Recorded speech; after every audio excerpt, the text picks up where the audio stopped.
Finance and Budgeting Committee meeting for Monday, May 20th, 2019 is called to order, and the clerk will please call the roll. Calling the roll, Mr. Miller. Here. Mr. Tuma. Here. Ms. Simon. Ms. Simon is absent at the moment. Mr. Gallagher. Here. Mr. Schran. Here. Ms. Brown. Here. Ms. Baker. Here. There is a quorum.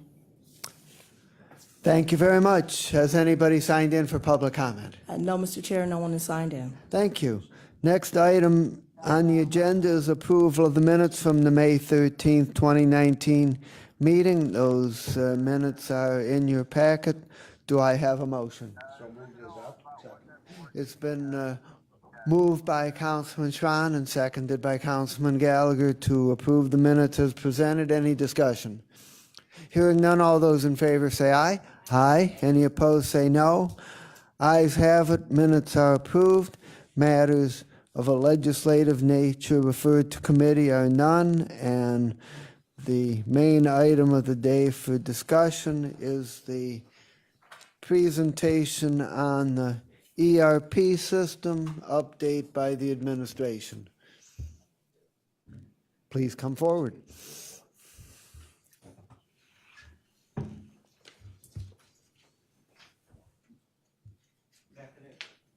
Good afternoon.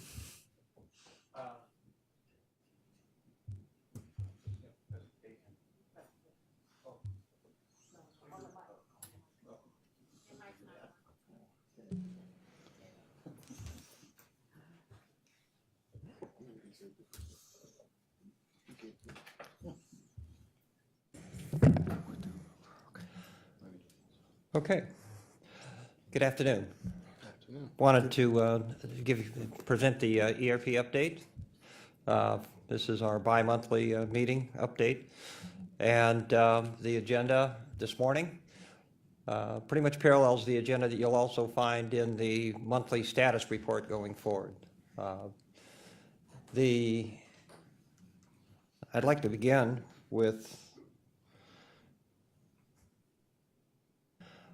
with some good news, and that is this may be one of the only times in the project where we have this opportunity with this number of successful go-lives being completed at the same time. So we're live with, as of this month, over the last 30 days, we are live with General Ledger, with the flexible budgeting module, with project activity accounting, with the Sherpa budget formulation management system, this sort of BFM system from Sherpa for OBM, and we are live with the new Infor landing page for knowledge base and case management, all within the last 30 days that's taken place. So we're hoping to continue that trend, actually. So just for the committee's knowledge, the Sherpa budgeting was the one in which the original budgeting system was found under IST testing to be deficient, and so we had to move to a new system, and so a new system was developed that much better meets our needs than the original, and it was launched on Thursday, just one day behind the original schedule of May 15th, so it was very close. Yes, sir. So in terms of other program wins here, just to deal with that, we have a number of things here that I wanted to highlight that have been accomplished by the project team and project teams within the program. We have now, in terms of the fiscal team activity, we've now loaded and verified January, February, March of 2019 transactions for General Ledger. That's a significant effort. That means that we're staying current or nearly current with all of the transactions coming out of the legacy famous system and transferring into the Infor General Ledger system. And the General Ledger system is being used for reporting and including budgets and budget adjustments in that system. We also have because of the delays in implementing the Harris system, we also have, which will come later this year, we needed to re-energize, if that's the right word here, the Thomson Reuters system for receiving refunds from tax property refunds and make that interface work back to Lawson. There was a amendment that we did with Thomson Reuters to get that work restarted, and that's done, and we are testing that system as part of IST and UST at this point in time. Also, I think really important, a part of our process has become what we do for user security and access checking. We have DIA deeply involved in that process, reviewing literally thousands of lines of user access, literally the access that every user has to every possible transaction within the Infor system. And they have done an exemplary job of that. And we've completed the reviews for not only the modules that are live now, but they've also completed their reviews for the upcoming modules, for July. So we're current there. In addition, the on-base team has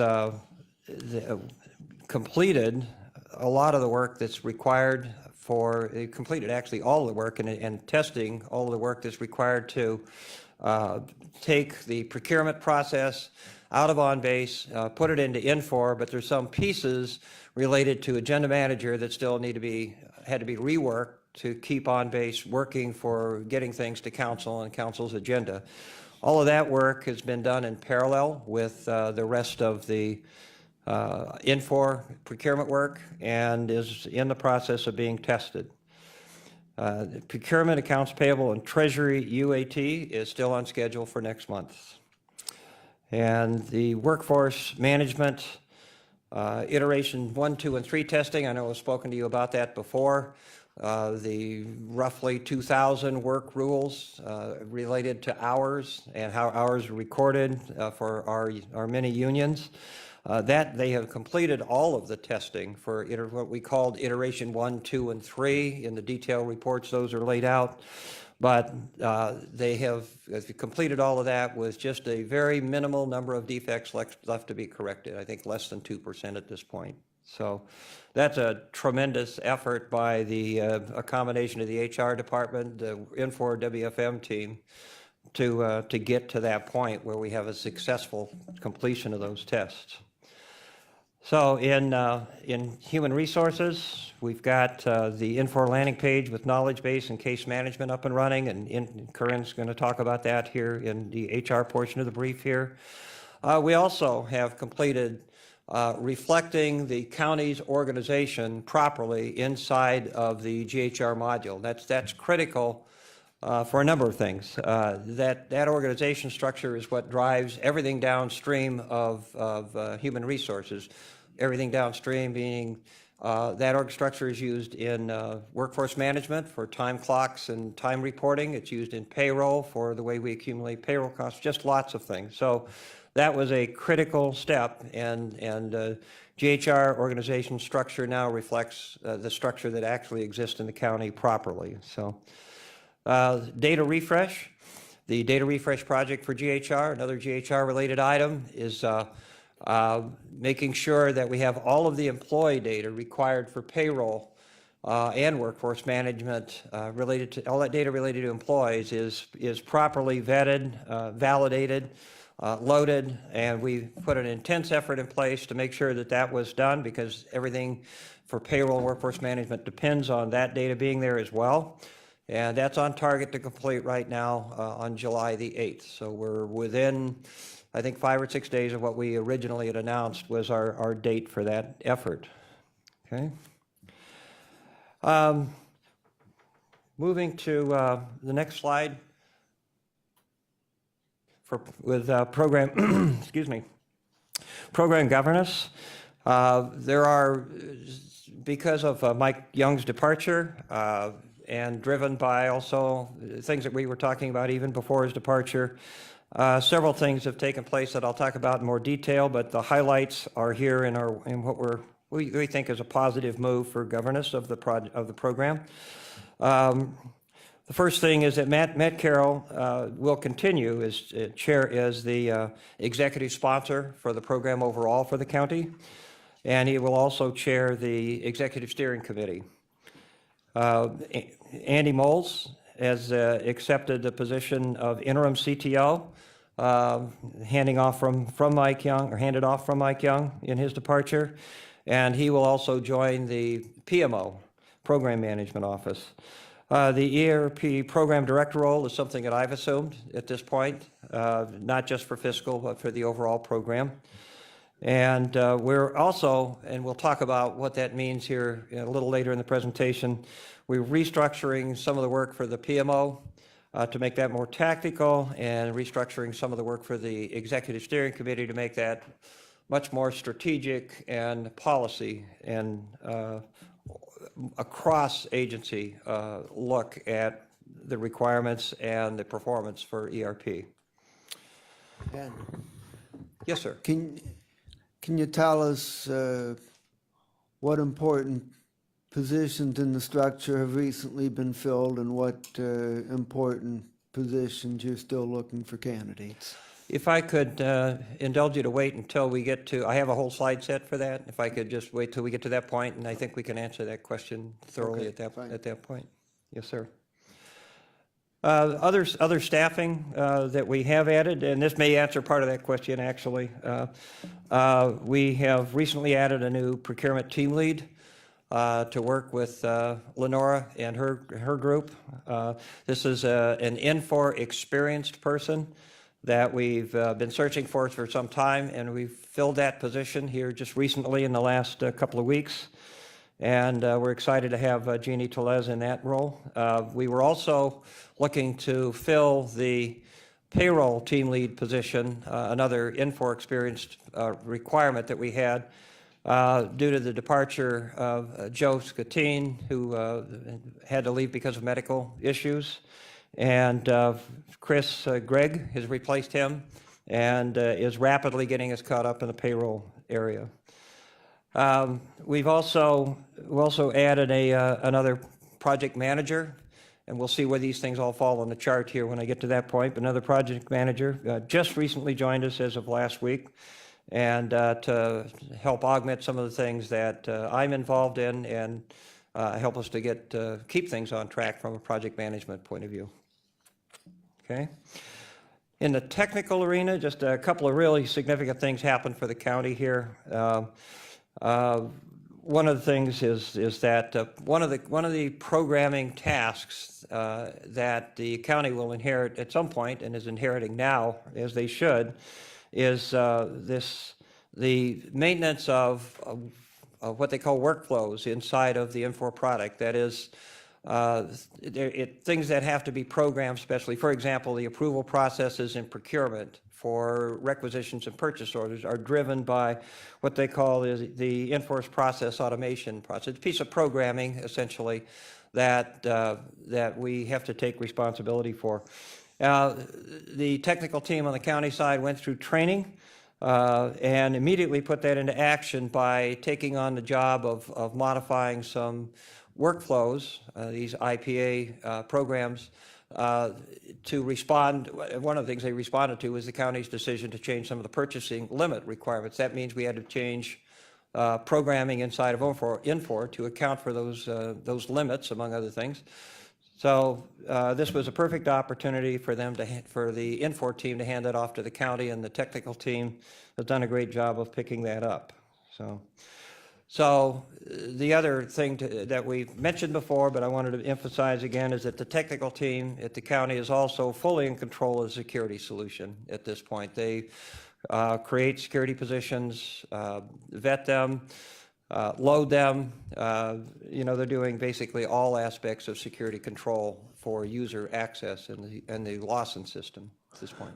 Do we have a disaster recovery system in place at this time? Say that again, I'm sorry, sir. Do we have a disaster recovery system in place at this time?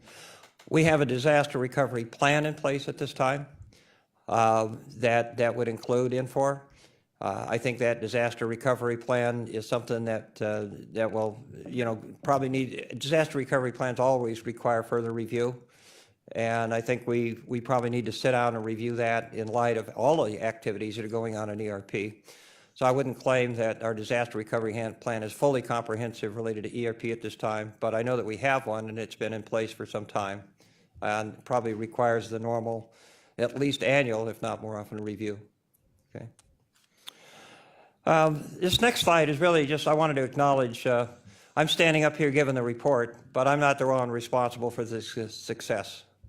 We've got every one of these teams listed on this slide has been incredibly important to what's going on, and I hope some of them may be listening to hear that, but if not, we certainly shout out to them. The fiscal accounting staff have worked through a very long series of data conversions and closings. I mentioned this before. We've got 68 load files, if you will, for different parts of the accounting system for general ledger and the rest of the accounting components. And it's sort of like doing 68 month-end closings for anybody that's done that in accounting.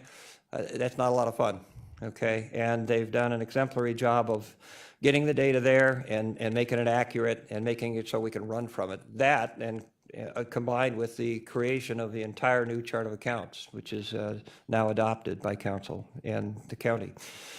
The technical staff have supported all aspects of file conversions, security, business process revisions, relatively limited staff doing a multitude of things, and I just wanted to make sure we identified them and shouted out to them as well.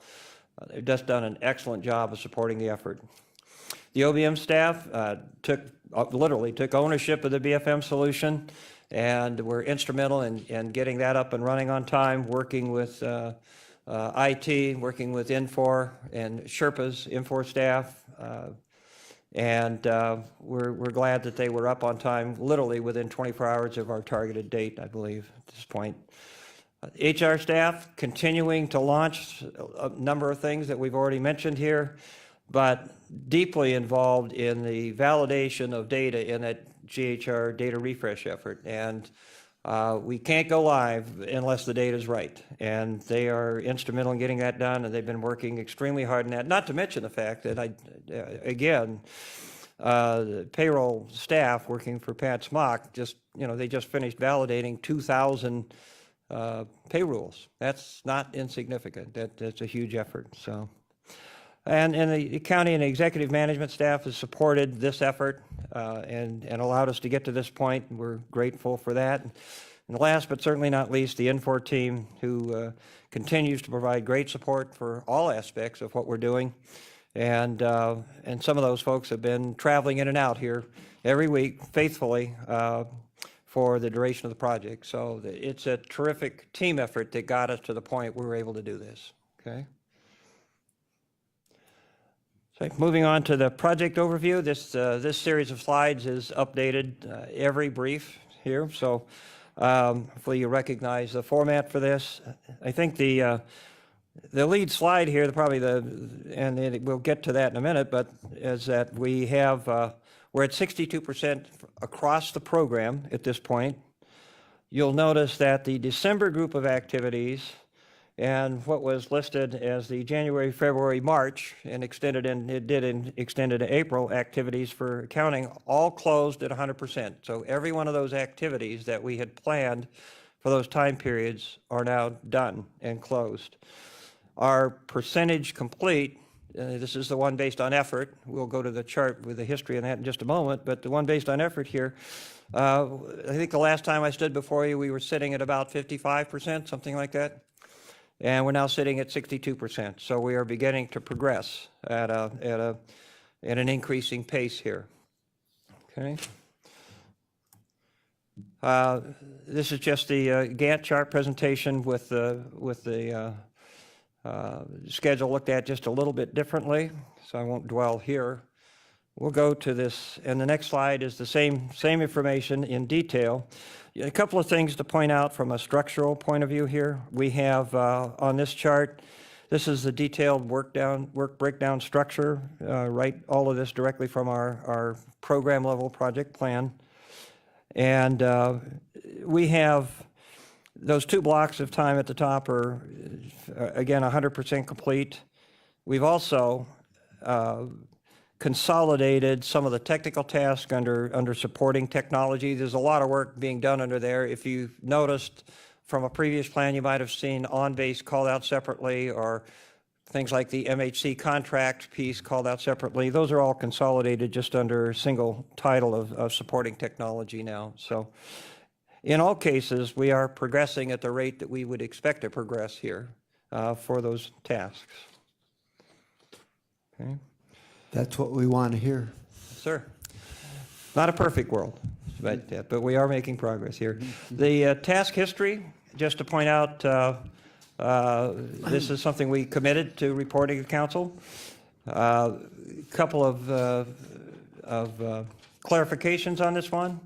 I think so. The total number of tasks, we added 251 tasks for better project control, and we'll continue to do that as we build out different pieces of the plan. Feel like we need, each one of these project managers feel like we need more support for something. We will build out sections of this plan, add more detail to make sure that we're tracking accurately and in the right level of detail to maintain control. The other number here is that we've completed 193 tasks over roughly the last month here. And the number of another indicator for us that's positive is the number of late tasks has been reduced from 42 to 12. So obviously the ideal number of late tasks is probably 0, but you're always going to have something that lies behind. The point is, which direction are we trending? We're trending down in terms of maintaining control by completing things on time. Okay, any questions there? So just to say that the council president has joined us. Thank you very much. Please, Yes. please proceed. Yes, sir. Okay. So on this next one, this is an important slide. As you're working through this, can you tell us when all of the next go-lives are scheduled so we get the picture of what's coming down the pike? Yes, sir. I'm not sure that I have every single date here, but I can certainly talk to that in general here. Right. So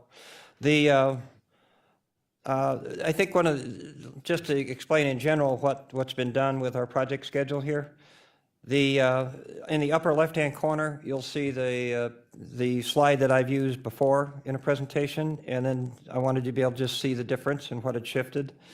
I had briefed before that I felt the activities that were scheduled for go live originally in June, July, there was a chance that we would have to take some of those activities and either move into August or move into September. We've been through a couple of iterations on this, and what you see reflected in the slide here is that we've taken and cleared a lot of the project activity we had in August and moved that to September or October. And the reason for that is pretty straightforward. We have a major go live coming up in July for procurement, accounts payable, and treasury. And with that, we want to make sure that we allow enough time for that to be absorbed by the county, that if we had to delay any part of that, for example, for training, to make sure that we've communicated right, trained right, those things. I'm convinced the system will be ready.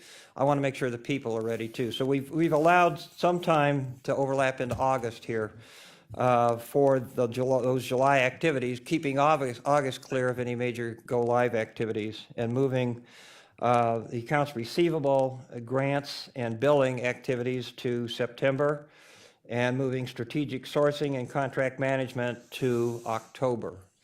Okay, so the way that these are blocked out, the AR, the accounts receivable, grants management, and billing, you could look at as a sort of phase 3 fiscal go live. Those are all going to go live on the same schedule, under the same set of testing, with actually a lot of the same people that we've used before, a lot of the same fiscal staff involved in that. So strategic sourcing and contract management, slated for October. The one thing I would comment there is we don't know what we don't know. By that, I mean specifically, we have yet to run, in those modules, we haven't run our conference room pilot. We have requirements that have not been necessarily vetted against the conference room pilot, that's where users sit down, get their first look at the system, understand exactly what's going to be involved, and allows us to do our detailed planning for those modules. And until we get that done, that part of that schedule for those 2 modules is something that's tentative. We're moderately confident that we should be able to do that, but until we get through that conference room pilot, we will not be able to specifically nail down that schedule. Last but not least, we have payroll and workforce management in December, obviously critical. Very little wiggle room in that schedule, if any. We need to make those dates, and all the comments I've made up to this point for the dependencies upstream from those meaning the GHR refresh and the other things that are happening with GHR need to happen to be able to feed into that December timeframe. So that's generally, I think, that answers your question, sir. But Yes. okay. Any questions on the schedule at this point? Okay. Moving on from there to, I've done a couple of things with risk here, a little bit different than the way we briefed them before. I have 2 slides. I have current risks, and the following slide we'll get to in a second. Just anything that we feel like we've mitigated, I'll give it honorable mention, but we won't repeat it again in another meeting here. So current risks is on this slide. So first one is payroll and workforce management complexity could push testing and validation a little longer. By moving to December, this was a risk that was previously here. By moving to December, we feel like I'm saying we've partially mitigated that risk. I only say partially because I think moving to December should mitigate it as long as we finish GHR refresh and the other activities that I've already mentioned that this stuff depends on, and get those done. So I'm leaving it on the list as something that we're watching very, very closely, and that's the reason I'm saying that we partially mitigated the risk with the schedule change. Okay.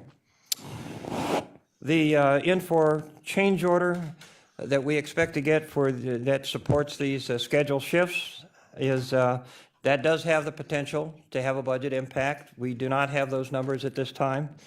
As soon as we do, and as soon as we finish discussions with Infor, we'll be happy to communicate that to council. You're expecting to meet with them next week, is that correct? We're hoping either this week or next week, certainly within the next 10 days at the outside. And I have a separate slide that talks just a little bit more about that coming up here. Okay, fine. Okay.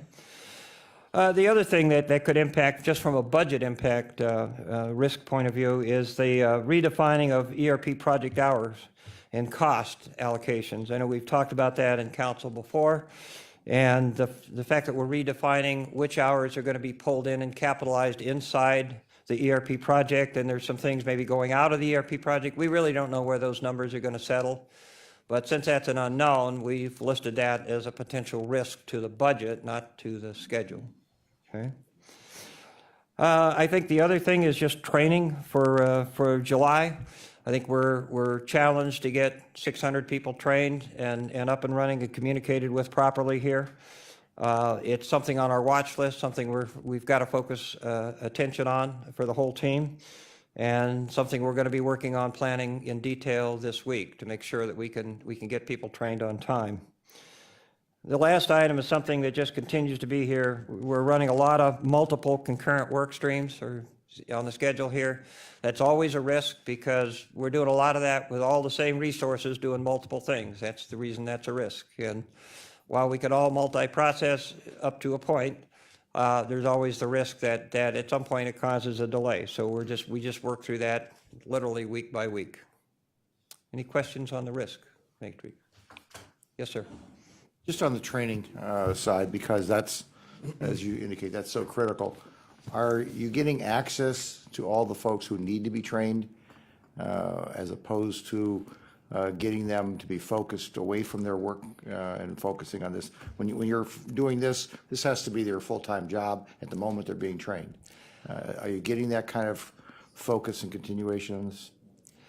Well, I at this point, since we haven't actually started the actual training process here, we're still developing the training material and stuff. I'm not sure how to answer the question other than what we're putting together are the right list of people that need to be trained. Right. So we're making sure that we've captured that. capture processes in place right now.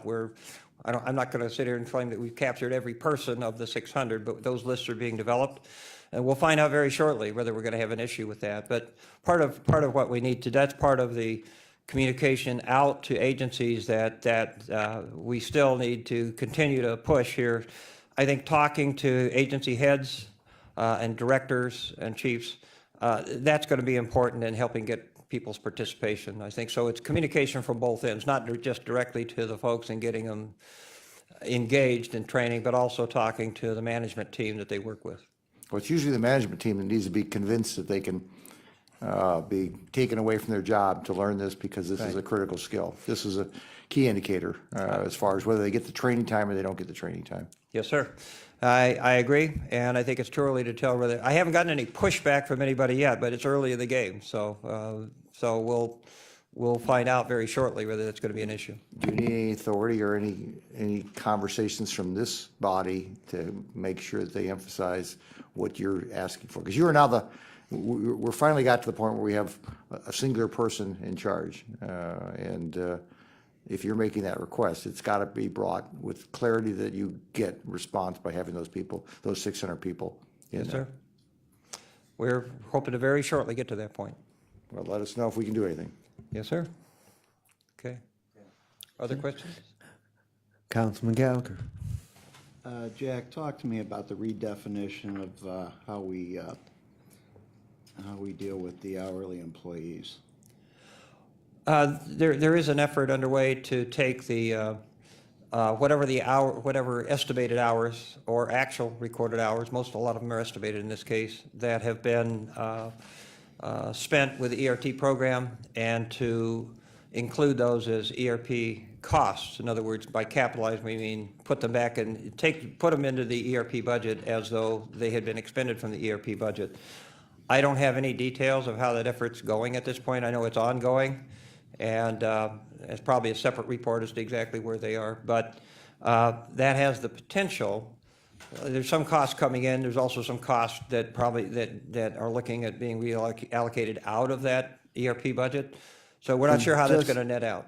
Just for your information, the way the costs are coming out of the project is that there are areas that have already gone live, and so any work being done in areas that have already gone live should not be in the installation budget, or in other words, the capital budget, but are in the ongoing operation budget. So, so those areas will come out of the $25 million pot, and hopefully will largely offset this this aspect where some work by county staff will be moved into the capital budget.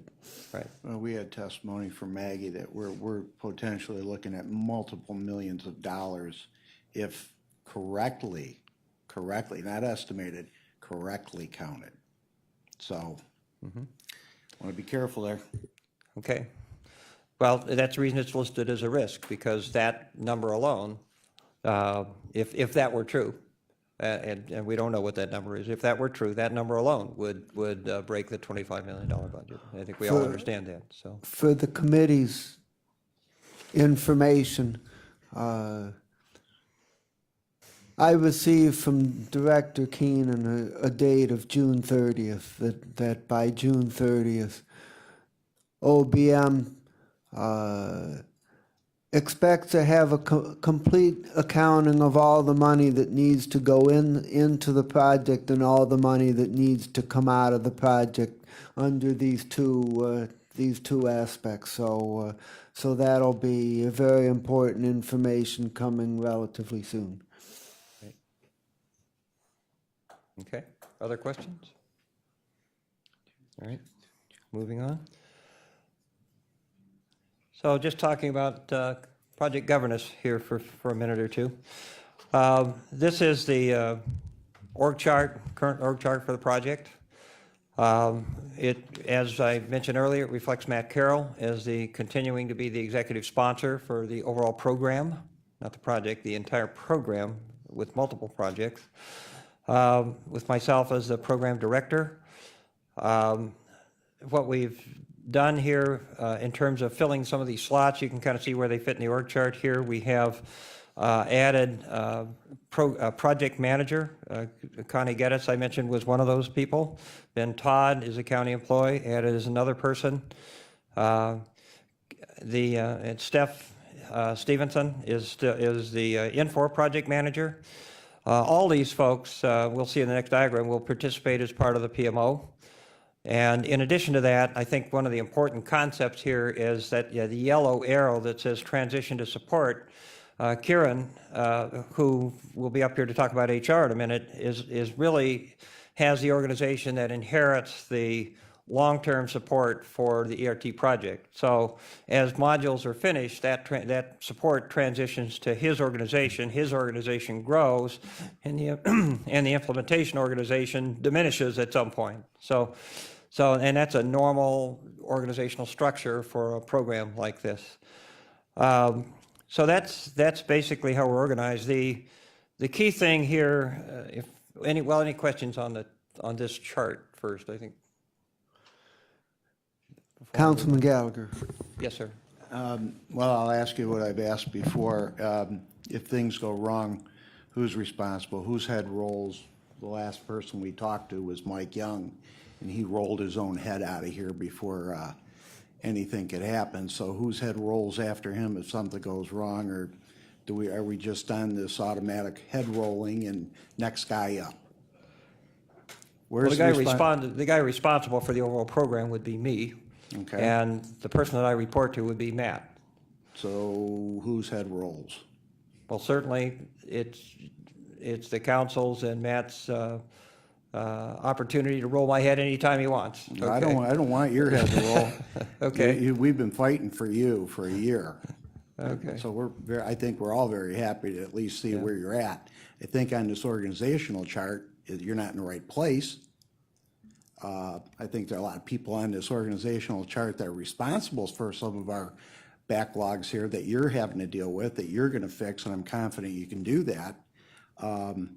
But I just find it interesting that the person that stood in your position not long ago, proudly proclaiming I'm responsible, beat feet. So I think that's just interesting. But I'm glad to have you. All right. Well, we'll just continue to do the best we possibly can for everyone here, so. Council President Brady. Yes, sir.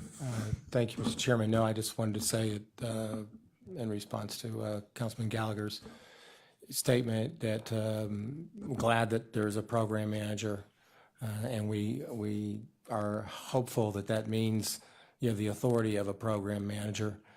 We have been, as you know, or as we know at least, told by our own consultant for a year that this was essential, and we have met resistance for an entire year on that simple, straightforward advice from our consultant, and so very happy that we have a program manager. I appreciate my hope is that everybody will feel the same way by the time we get to January. Okay. All right. We're being optimistic, and Yes, sir. just a general comment that I believe the organizational structure has become better defined, and I think there could be some quibbling as to exactly where some of the boxes are, but I think that it's a positive thing to have a structure in place that you know what it is and you know who's responsible for what, and I think we're closer to that point. And I'd also like if you could say a little bit about the defining and separation of the roles of the PMO and the ESC. I think that's a very important distinction that's on target. Yes, sir. And that is the next slide that I put up here.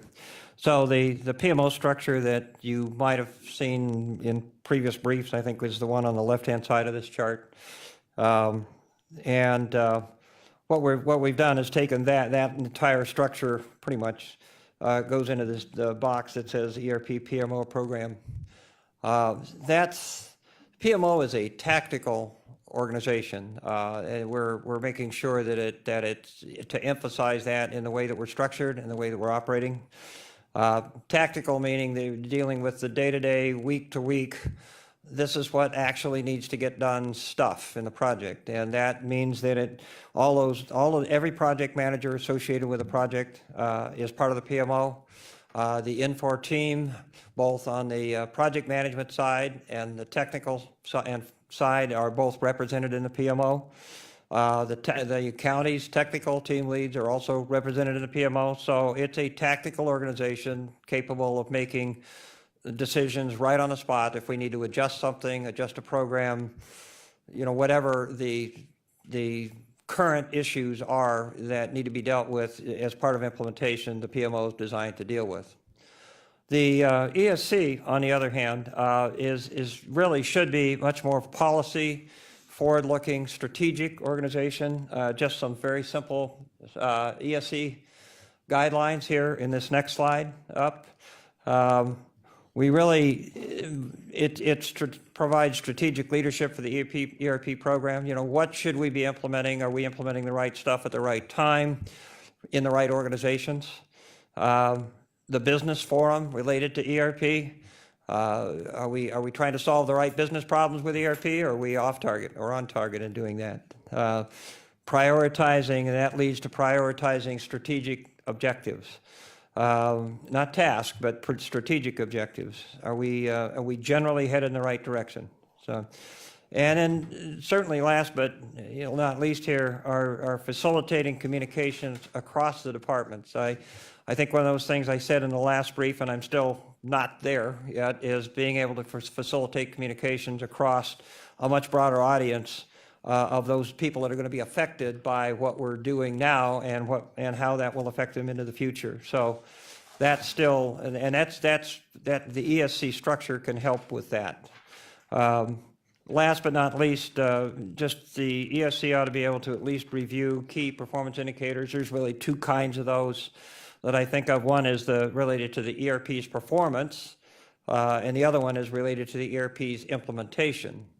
So ESC tends to deal more with the performance side. Is ERP accomplishing, or is it staged to accomplish what we're supposed to accomplish with the overall program? The implementation KPIs tend to be dealt with a little bit more on the tactical side with the PMO, but both those things get reviewed, I think, by those bodies. Okay. Questions on the structure? Yes, Ms. Baker. Yes. Thank you, and I do have a question on the program structure. Yes, ma'am. We have made several new hires.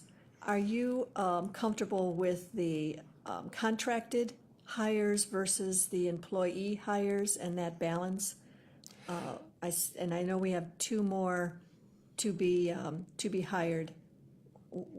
How do you balance the difference between the two kinds of employees, and what would be the advantages of both?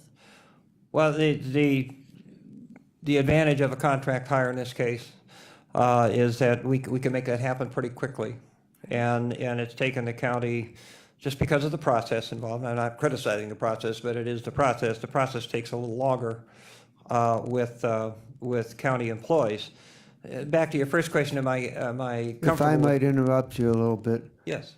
Not only does the process take longer, but we've had candidates identified and made offers, and then they've declined, and that's created a pretty serious problem, where with the contract hires, we've been able to get around that problem and get people on board.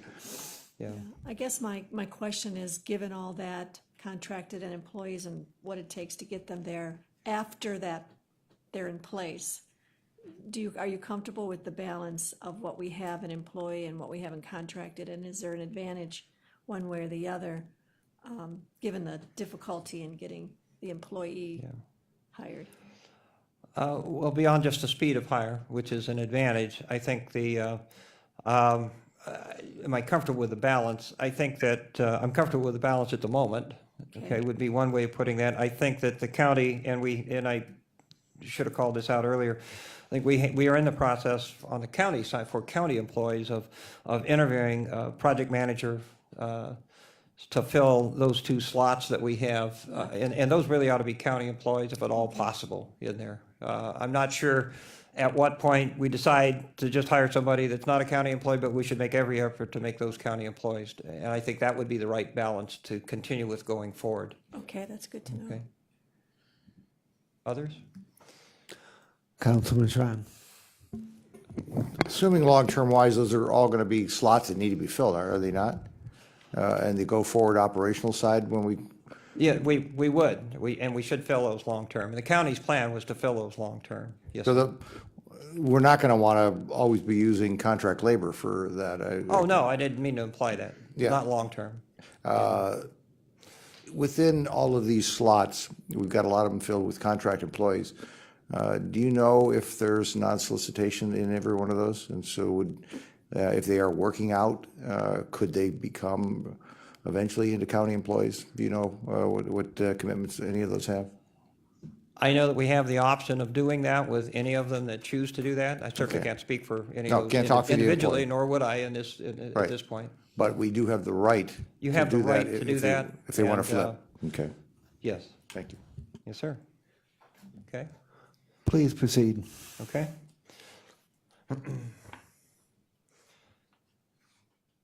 So just comments on first we're going to go through I've already covered some of this, so I'll breeze over some of it, but just where we are with some of the details of the individual modules here.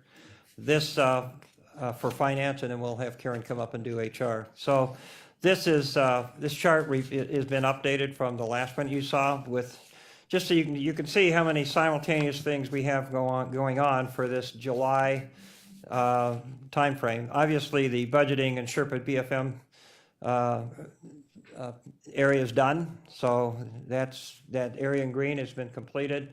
Everything else on that chart is a work in process at this point in time, and it's all going on in parallel. And the percentages for each one of those work streams match what's on the plan. I just put it in this format so you can kind of see how these parallel processes are moving and what the timeframes are for each one of these activities. Bottom line, this all has to get done by the end of July. Okay.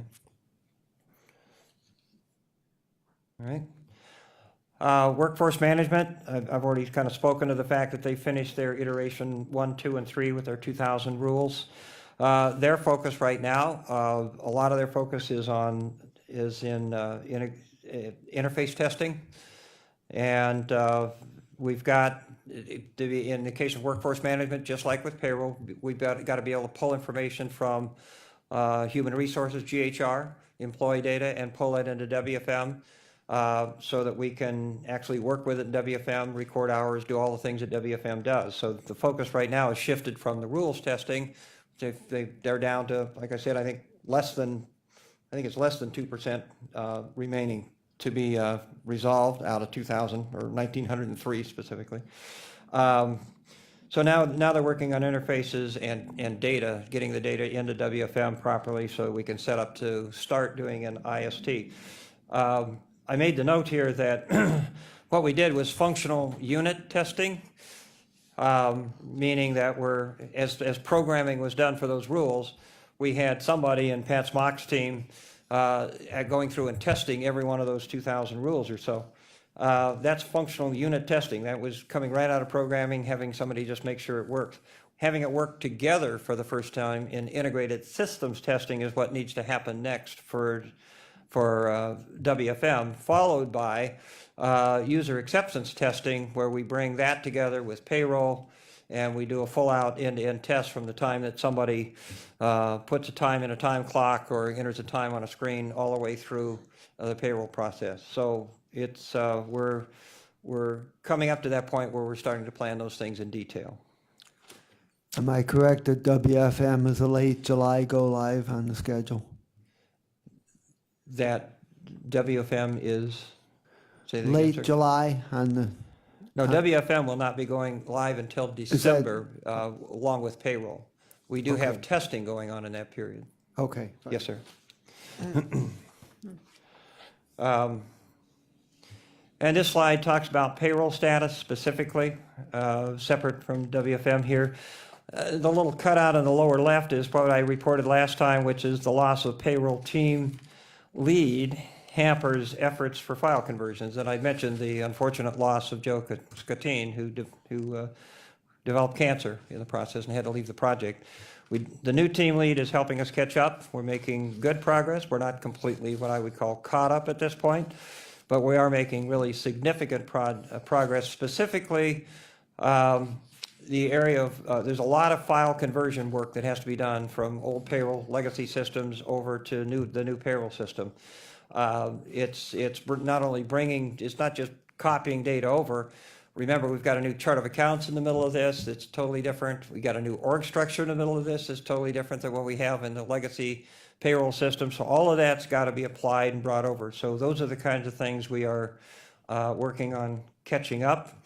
We also do, just as a point to mention here, we also ask for an opinion from law on the conversion of payroll historical data. What drove that comment was that we do have frequently to go back and do retro pay calculations for various reasons. People file things and without understanding all the legal reasons why that happens, at the end of the day, we have to be able to go back sometimes several years to do a retrograde pay calculation and calculate that. And the best way to do that is in the time period that we've been told legally we need to do that in within 7 years of historical data. So that's a change from what might have been briefed before, which I think was 2 years. So And who's the team lead at this time? Chris Gregg. Who? Chris Gregg is the team lead. He was mentioned, I mentioned him in one of those early win slides here. He's in the slide deck. So he's on board and has been for about 6 weeks, I guess. On procurement status, doing well in procurement at this point. All of the ISD testing was done, 135 scripts successfully tested. There was one failure that we did have was the technical work that needed to be done for requisition and PO approvals. That's the one I'd mentioned earlier that the county team has taken on the technical work for and completed it successfully, I might add. I don't think I said they completed it. I said they took it on. They actually got it done, and kudos to them. UAT preparation is now underway. We do have because we had to do the technical work for the PO, requisition of PO approval, we added something to the schedule just in the so-called mini, quote-unquote, mini IST, just to test on base those and the most recent programming changes and retest those since they weren't ready for the original IST to make sure that all that stuff works before we go into user acceptance test. So that mini IST has been underway a little bit last week and a little this week. We're hoping to wrap that up shortly here.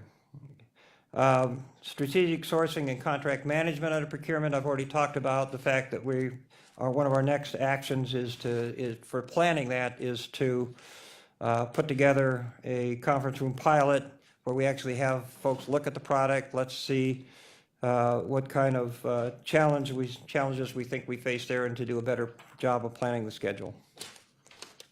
Okay. GHR refresh. These are the details on the GHR refresh plan. The good news, and probably the only thing that I really need to mention here, is that we're not only on schedule, we're about 65% complete and on schedule for that work. So that's a great good news story. And then for what I call transformation training and testing, it's really sort of a combination of things that would generally fall under organizational change management here. I think we are working through a step-by-step communications plan. I think the last time I stood before you, I said I think that was we didn't have a plan completed the last time I stood in front of this body. And we do have a plan, and we're endeavoring to get that executed and get caught up on communications. We're not caught up yet, but we do have a plan. In talking with at a directors meeting recently, we walk through sort of this little chart of it. It's a sort of a simple view of here's the things that we plan to do in the sequence we plan to do them in terms of communication and communication tools. Okay. So that's the finance section as well as the program schedule overview. I'm just going to stop here before I turn the floor over to Karen to talk about human resources. Any questions on stuff we've covered so far? Dale. Okay, if not, Karen? Dale. Oh, Oh, I'm hold sorry. on. Jack, is it your- Councilman Gall. Thank you. Gallagher. Is it your understanding that the directors are helping to calculate the time spent on their portions of the project?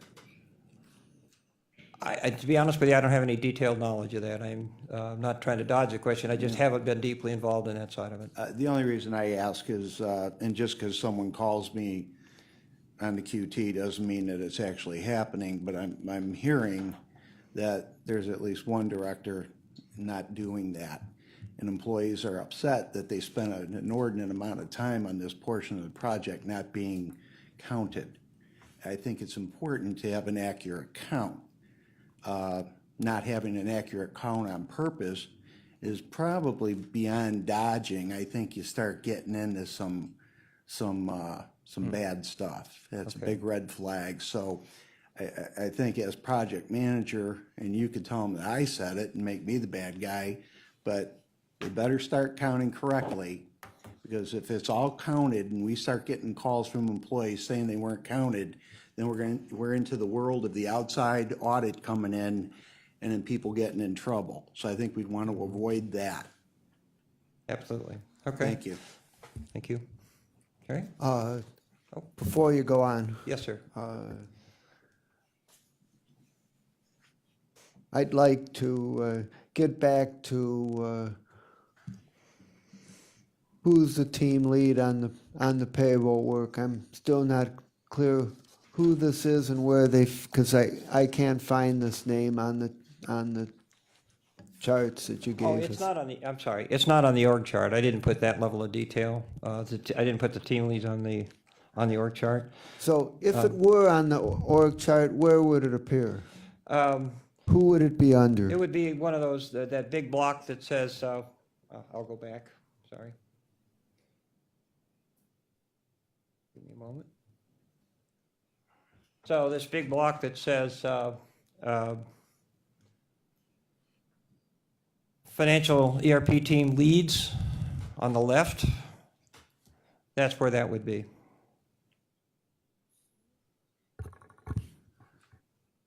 Okay. Financial ERP team leads. Yes, sir. So I didn't identify Oh, them okay. individually. And I just, we've got a number of people in there. And so. so who did you say is the top person? Chris Gregg for payroll. Chris Gregg. Yes, sir. Okay. Other Okay. questions? Anything else? Okay, please proceed. Okay. Karen?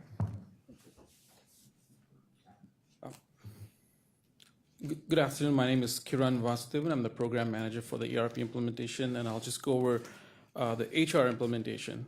So we'll start off with some good news. The Infor landing page, we mentioned last time that it was launched to select IT and HR staff. Now this is launched to all county employees. So the county employees have a desktop icon. They click on, enter the information, a password, and it'll get to this page. And here, the couple of interesting things employees can click on View My Benefits to see the current benefits enrollment, look for current job openings. There's also another feature called Ask HR and View My Cases. This is employees will click on this link and they'll be able to ask HR type questions. And this has tracking similar to what Amazon does to track package. You can ask a question, the system will track, how long it's been answered. Etc. So this screenshot is actually from my what I see, and you can see that I had two questions that I asked and was closed. As we roll additional modules like the learning management system, the WFM, which is a timekeeping system where county employees will enter time, all of that will show up in here as well. So there's one place easy to access for county employees through their computer desktop. They come up here and do all these functions. Do you have any information on how many employees have used this landing page so far? Absolutely, it's on the next screen, so I'll jump to that. So we went live. Okay, fine. Let's flip back. Thank you, Yeah. Mr. Chair. On that page, clearly this will be customized for each employee, right, or no? Right now, we're keeping it simple, so we have two options. We have options for executive employees, so you executive employees will see the employee handbook, policies. A non-executive employee, like somebody from the courts, will not see those widgets.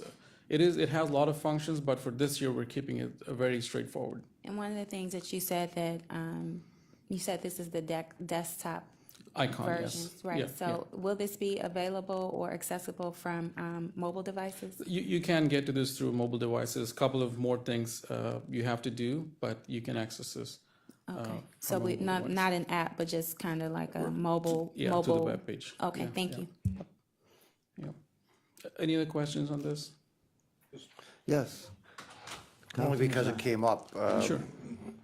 You're advocating that you get to this through an internet page as opposed to an app page, is what I heard you say. Is that correct? On the computer, it is. No, on your mobile device. It's an internet page, yeah. Yeah, and then one of the reasons sometimes I've heard is that if you do it as an app, though it might be the sexy stuff, it means you have to stay on top of that app constantly and rewriting it every time Apple changes their format or anything of that nature. Would that be correct? That is correct. So for now, we don't have the app for these modules. We do have the app for the EAM to do work orders and all that. That's live.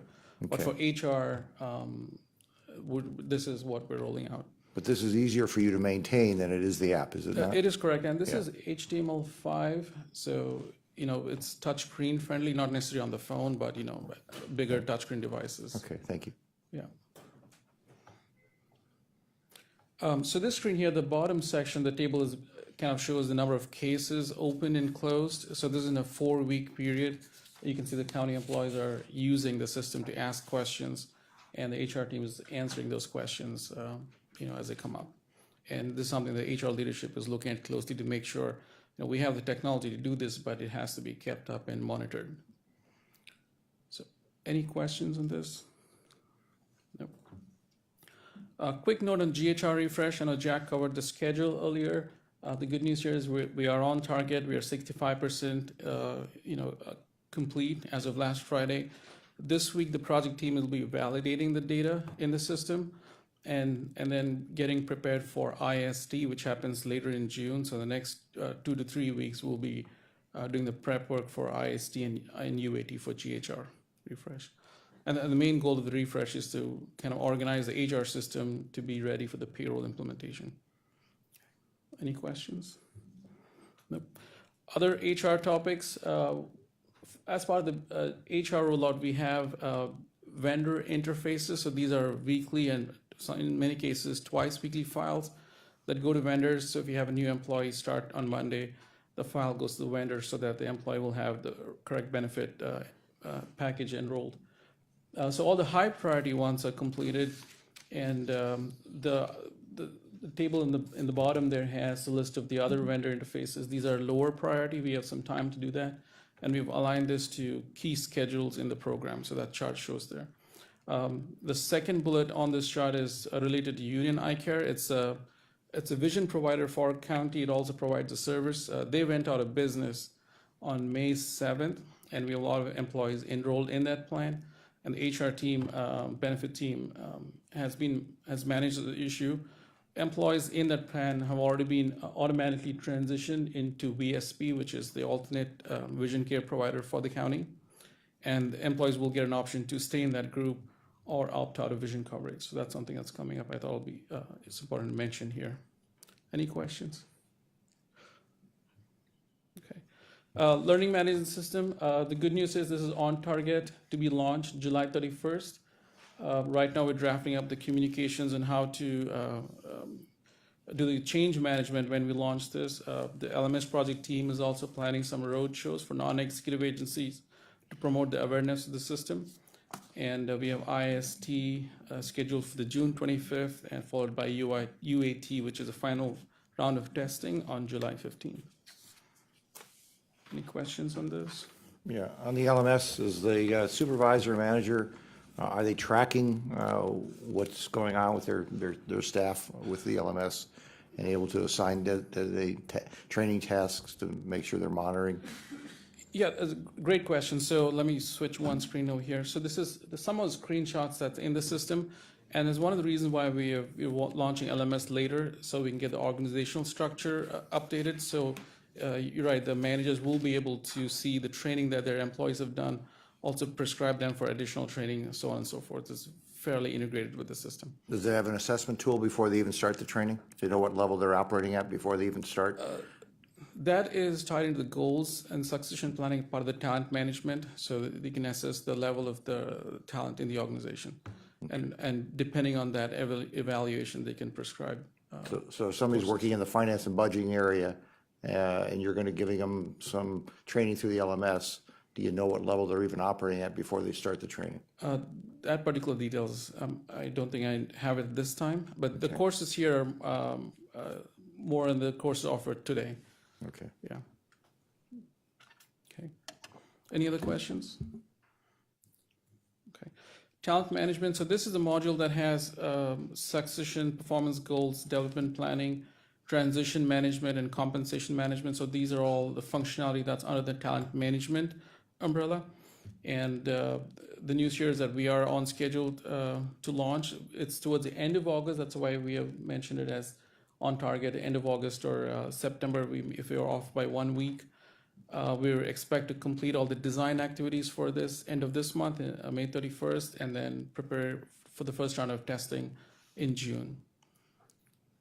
Okay. Any questions on the talent management? The last update for me is related to total rewards. This, as mentioned, the past update requires payroll data, so this module will go live along with payroll, which is going to be towards the end of this year in December. So those are all the key updates for HR. I just want to ask if you have any other questions before I turn it over to Jack. Because this is so critical to the HR and the HR goes live in December, because it's also open enrollment period time, where is the director in regards to every one of these things you just talked about? Is he up to speed on everyone? Could he speak conversantly about the TR, about the training, about the learning management, about all the things you are talking about right now from a technical standpoint? It's not the technical aspects, it's the employee involvement and the employee use of these tools that I really wanted to make sure that the HR director is 100% up to speed on all this. Yeah, we meet every week and every other week in various meetings, so Douglas is certainly aware of all of these. Not aware, operational. Operational too, like the HRS or the Infor landing page, there was a lot of training done to HR staff to make sure they can answer questions properly in the system. And when it comes to open enrollment, we did that last year. We started planning in September to do the key activities happen in September for October open enrollment, and we'll do the same this year as well. And we're starting to prepare for that activity, and that'll be separate from the payroll implementation. You keep using we, and I keep going back to the individual who's in charge of all this, ultimately as the HR director. Is he functionally operational with these pages and everything you're talking about? I would say yes, yeah. Thank you. Anything else? Anything else? Right. Okay, thank you. Thank you very much.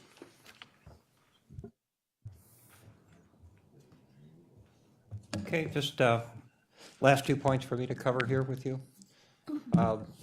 First of all, these upcoming program activities, I think we've mentioned most of these before, but just want to put these specific date targets in front of you. This mini IST for on-base and Infor, like I said, is ongoing right now. It was probably going to wrap up today, maybe tomorrow. There may be some follow-on testing that we have to do with that just to make sure that all that stuff's in place. UAT, user acceptance testing for procurement, May 27th. Accounts payable treasury, integrated system testing completing on May 17th. We've basically wrapped all that up. Accounts payable treasury user acceptance testing for the May 27th. Key payroll conversions. really due today. You know, we're probably running a little behind in conversions at this point, but that's the stuff that was going to be caught up in the project schedule. It says those things are due today. And GHR data validation to be completed by June 7th, at least in terms of the basic data validation goes. The overall project is to be completed by July the 7th. So those are the key dates that we have on the calendar right now of interest to be tracked. Any Yeah. questions on those? Just a comment. Yes, sir. I've talked about wanting there to be an item in the weekly report that lists what the upcoming schedule items are. And what you just provided here is exactly the level of detail that I had in mind for that. So that we just have a roadmap of what's scheduled to be coming down the pike during the next month. So what I would like is if in each weekly report, if you could take what you did right here and just update that. Yes, sir. So as things get done, hopefully they'll roll off, and then as things come into view at the end of a month or so long period, then well, here you have like 2 weeks. That would be fine. Okay. So it's 2 to Certainly, 3 we- weeks. we can make would that change. This would be very useful. This is exactly what I had in mind when I was asking for that. Okay, so can I assume that we probably provide a lot more detail than you really wanted on that list that we have at the back of the report? We could eliminate that and go with something a little more Right. summarized. Okay.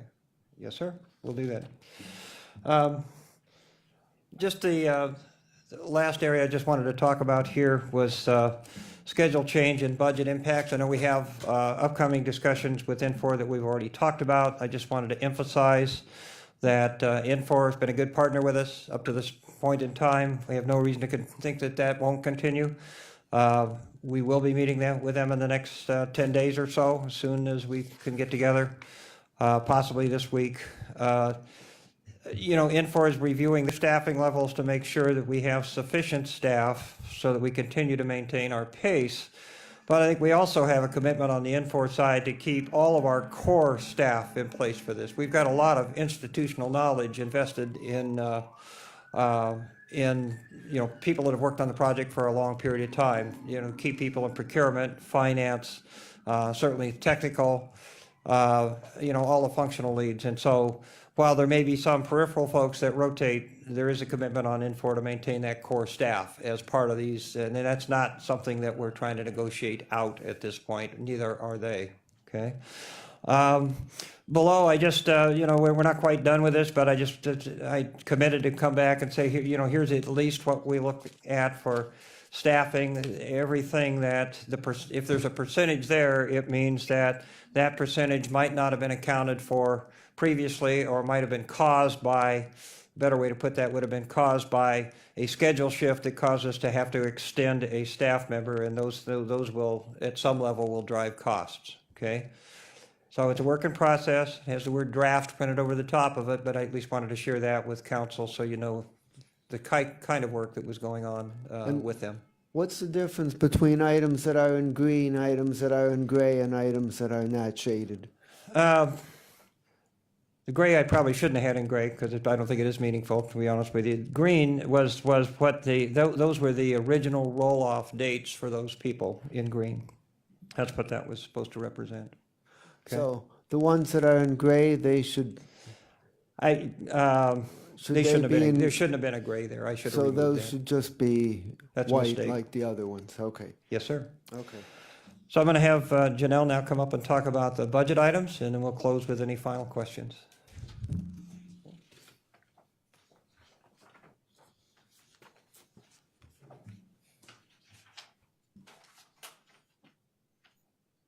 Good afternoon, Janelle Green, Department of IT. Just reviewing some of the program finances that have occurred through the month of April. Nothing substantial as of yet. These are budgets that are that are currently in place and not addressing what Jack has previously mentioned.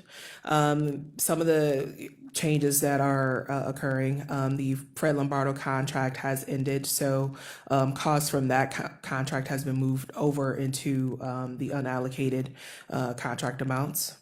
Some contracts that we are looking at are the DWR contract and the Unify.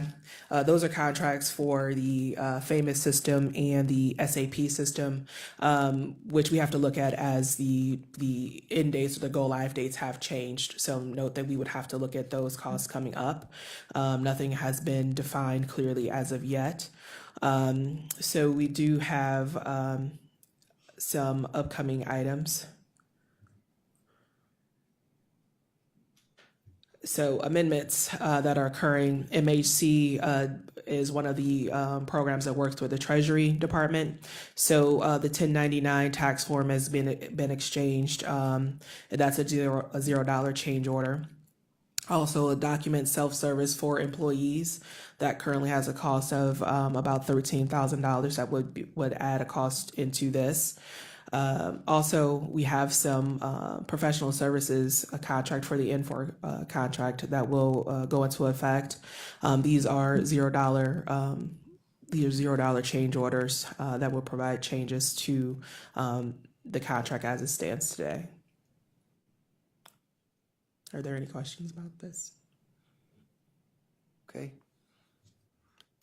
So to address some of the staffing augmentation, we still have about 4 positions that currently need to be hired on a permanent basis for the ERP project. So there are 3 ISAs, 1 for technical support and 2 for the overall management of the project. Also, a security analyst is needed to support the ERP program. We have a project manager that was added to the financial team, and fiscal and HR are looking at some staff augmentation that would potentially go onto the main sale project in order to help their efforts. Are there any questions? Questions? I think we're I good. have just one. Councilwoman Baker? I'm trying to flip through here. Are the new hires, are they part of what we heard from the organizational chart earlier? Yes, to some degree, they are included in what Jack did present. So he didn't go down to the level of detail to where those people would be in place, but he did address those. So those 2 that we hope to hire through county employee, they're included in your? It's 4, yeah, so they're in the budget, so there are 4 positions, 3 ISAs, 1 security analyst that are factored into the budget. Okay, thank you. Thank you.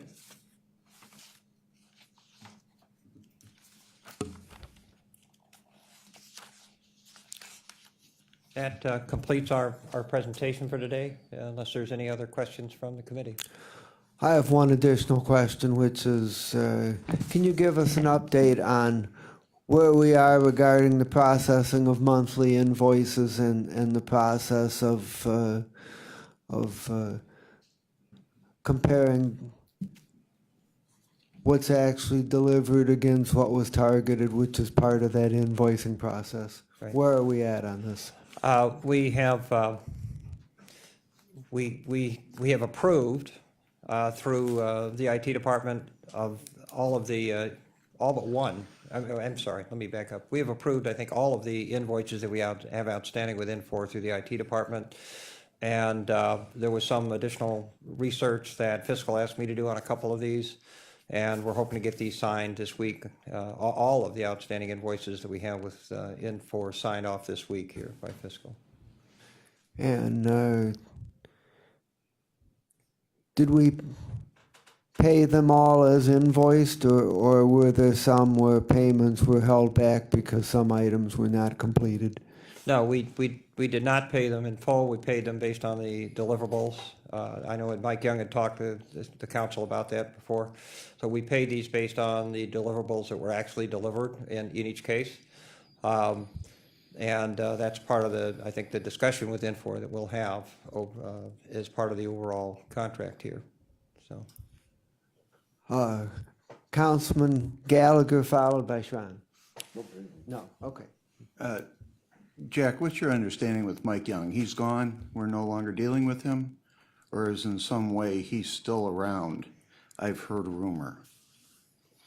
Now, from a project and IT department standpoint, he's gone. It's my So- understanding. I'm not in the HR department, but that's certainly my So understanding. he hasn't interviewed anyone for anything that, of your knowledge, you don't know of that? He was involved in an interview process, I believe. But he resigned. Is that an outside contract, you know? I don't know the exact arrangement. I don't know the rules around that, but The rules around that? Well, if around you're not an who's employee, allowed to provide input for interviews and who's not. if he's an outside contractor, I'm just wondering because he was in front of my committee and didn't show up and then retired the next day. Okay. Haven't seen him since. Now I'm hearing rumor that he's been on boards of interviewing people for IT. I don't know if that's true or not. I'm hearing that it is true. I just find it odd, but you have no knowledge of that? No, that's not what I said. I said I do have knowledge that he interviewed at least for one, on a board for one position. What position was that? Deputy CIO, I believe. So he Not interviewing for, that was part of a board. was process part of for the that. board and, okay, so he leaves under investigation. Doesn't answer our questions about a screwed up $300,000 and then is brought back to make decisions on employees. Okay.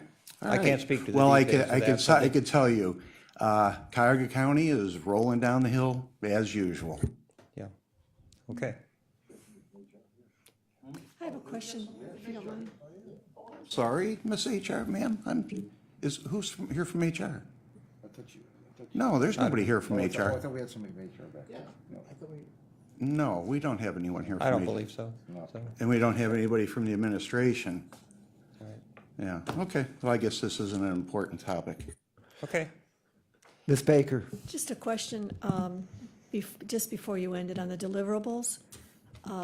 There was a change in how we paid by invoice, that we paid even though it hadn't been completed yet, if it was close to completion. Yes, ma'am. Has that changed at all, or are we giving some flexibility to prepaying because it's on the invoice, because we anticipate that it will finish? We are not prepaying Okay. at this point in time. There is discussion, I think, with the legal interpretation of exactly how much, we should pay based on the way the statement of work was put together. What we have done up to this point in time was that we have allocated payments based on actual deliverables, which was what Councilman was asking about before. So if there's an invoice that there are some items that are in question as being completed, we will not pay on that invoice and deduct for that? That's been our process up to this point. I think that is probably being challenged here on by Infor, and it's part of the discussion with Infor that we need to have. Okay. And realize that Right. the deliverable schedule for all of these things, when we shifted the schedule, we also Right. shifted the deliverables, and that's added to the confusion around this, and this needs to get settled and the right payment schedule put in place. So I understand the angst on both sides of this I issue, just, and yeah, it needs to get remember when resolved. we changed over, there was some concern that we would be prepaying, but I believe it was Mr. Young that said, well, I'll be the person who will be making those decisions if we're close enough to Right. having that done, and I wondered where that went now that he's gone. That's true, and he did make those decisions on those invoices, and they were not paid in full. They were based, the payments that have been approved have been by those deliverables that have actually been completed. Okay, good to know. Thank you. Anything else? Thank you very much for all the hard work, and we heard some encouraging reports today, and let's hope that the positive direction continues. Thank you. Yes, sir. Thank you. Any miscellaneous business? There being nothing further that holds our attention, we are adjourned. Thank you very much, everybody.